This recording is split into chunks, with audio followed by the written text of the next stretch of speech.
വീഡിയോക്കാരന്മാരോട് പിണങ്ങി ഞാൻ ഓഡിറ്റോറിയത്തിനകത്തേക്ക് തിരിച്ചു ചെന്നപ്പോൾ സ്വന്തം കുഞ്ഞിനെ കാണാതെ ആധി പിടിച്ച് ഓടി നടക്കുന്ന തള്ളപ്പൂച്ചയെ പോലെ മലയിലെ മാമൻ അവിടമാകെ ആരെയോ തിരഞ്ഞ് ഓടി നടക്കുകയാണ്. മാമൻ ആരെയാ നോക്കുന്നത്? ഞാൻ ചോദിച്ചു. എടാ, എന്റെ വനജയെ ഇവിടെയൊന്നും കാണുന്നില്ല. മാമന്റെ മുഖത്ത് കുട്ടക്കണക്കിന് പരിഭ്രമം കുന്നുകൂടി കിടക്കുന്നു. ഫോൺ വിളിച്ചു നോക്കൂ മാമ. എന്റെ കയ്യിൽ അവളുടെ നമ്പറില്ല. മാമൻ കൈമലർത്തി. അലക്കുകാരി ഓമനയുടെ നമ്പറുണ്ട്, പക്ഷെ സ്വന്തം ഭാര്യയുടെ നമ്പറില്ല. മാമൻ എന്റെ കുടുംബത്തിൽ തന്നെ വന്ന് പിറന്നല്ലോ. ഞാൻ പുച്ഛിച്ചു.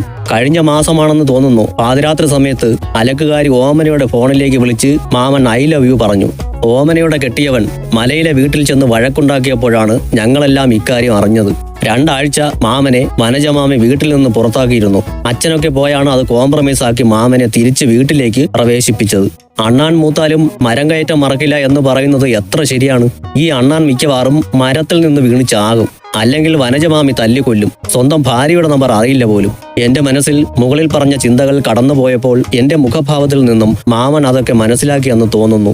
അദ്ദേഹം വളിച്ച ഒരു ചിരി ചിരിച്ചു. പിന്നെ നാണത്തോടെ കാലുകൊണ്ട് തറയിൽ പടം വരച്ചു. മാമ, നമ്മളിവിടെ വന്നിട്ട് മണിക്കൂർ 2 കഴിയുന്നു. ഇപ്പോഴാണോ മാമൻ വനജമാമിയെ അന്വേഷിക്കുന്നത്? ഞാൻ ചോദിച്ചു. ഇപ്പോഴാണ് ആവശ്യം വന്നത്. എടാ, എന്റെ തീപ്പെട്ടി അവളുടെ ബാഗിൽ വെച്ച് മറന്നു. ആഹാരം കഴിക്കുന്നതിന് മുമ്പ് ഒരു ബീഡി പതിവ. മാമൻ ചിരിച്ചു. എന്നിട്ട് അദ്ദേഹം ആത്മഹതിച്ചു. എന്നാലും വനജ എങ്ങോട്ട് പോയോ എന്തോ. അപ്പോഴാണ് രാവിലെ വനജമാമിക്കും ആനന്ദം ചിറ്റപ്പനും ഞങ്ങളോടൊപ്പം കാറിൽ കയറാൻ പറ്റിയില്ല എന്ന കാര്യം ഞാൻ ഓർത്തത്. ഭഗവാനെ, അപ്പോൾ അവർ കല്യാണത്തിന് വന്നില്ലേ? അവർ വീട്ടിൽ തന്നെ നിൽക്കുകയാണോ? അതോ അവർ രണ്ടുപേരും കൂടി നാടെങ്ങാനും വിട്ടോ? ഞാൻ പെട്ടെന്ന് മാമനോട് പറഞ്ഞു. മാമ, വനജമാമി കല്യാണത്തിന് വന്നിട്ടില്ല.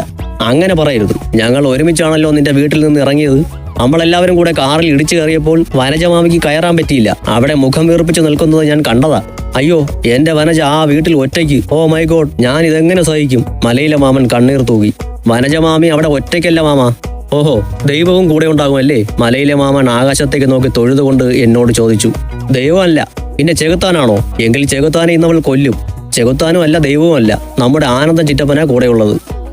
മലയിലെ മാമന്റെ കണ്ണുകൾ വലിയൊരു ഞെട്ടലിൽ തുറിച്ചു. അവൻ എങ്ങനെ അവിടെ എത്തി? മലയിലെ മാമൻ വെപ്രാളത്തോടെ ചോദിച്ചു. ആനന്ദൻ ചിറ്റപ്പനും കാറിൽ കയറാൻ പറ്റിയില്ലല്ലോ, ഞാൻ പറഞ്ഞു. ദൈവമേ, എനിക്കിപ്പോ വനജയുടെ അടുത്തേക്ക് പോകണം. മലയിലെ മാമൻ തോർത്തെടുത്ത് തലയിൽ കെട്ടി. പേടിക്കണ്ട മാമ, അവിടെ ആനന്ദൻ ചിറ്റപ്പൻ ഉണ്ടല്ലോ. ഓടാവണ്ട, അതാണ് എന്റെ പേടി. അതും പറഞ്ഞ് മാമൻ തിരിഞ്ഞു നടന്നു. സദ്യ കഴിച്ചിട്ട് പോ മാമ, ഞാൻ പുറകിൽ നിന്ന് വിളിച്ചു പറഞ്ഞു. ഓടാ, നിന്റെ ഒരു സദ്യ. മനുഷ്യൻ ഇവിടെ തലപ്രാന്ത് പിടിച്ച് നിൽക്കുമ്പോഴാണ്. അതും പറഞ്ഞ് മലയിലെ മാമൻ അതിവേഗതയിൽ പുറത്തേക്ക് ഓടി. അതിനുശേഷം മാമന്റെ വഴിക്ക് പോകട്ടെ എന്ന് വിചാരിച്ച് ഞാൻ ഓഡിറ്റോറിയത്തിൽ ഇരിക്കുന്ന നാട്ടുകാരെയും ബന്ധുക്കളെയും സുഹൃത്തുക്കളെയും ഒക്കെ കാണാൻ ആരംഭിച്ചു. ആരെങ്കിലും സംഭാവന തരാതെ ഒളിച്ചിരിക്കുന്നുണ്ടോ എന്ന് ഒന്ന് ചെക്ക് ചെയ്യണമല്ലോ. എനിക്കിപ്പോൾ മനസ്സിന് നല്ല ആശ്വാസം തോന്നുന്നു. കാരണം ഇനി അടി നടക്കാൻ ഒരു സാധ്യതയും ഇല്ല.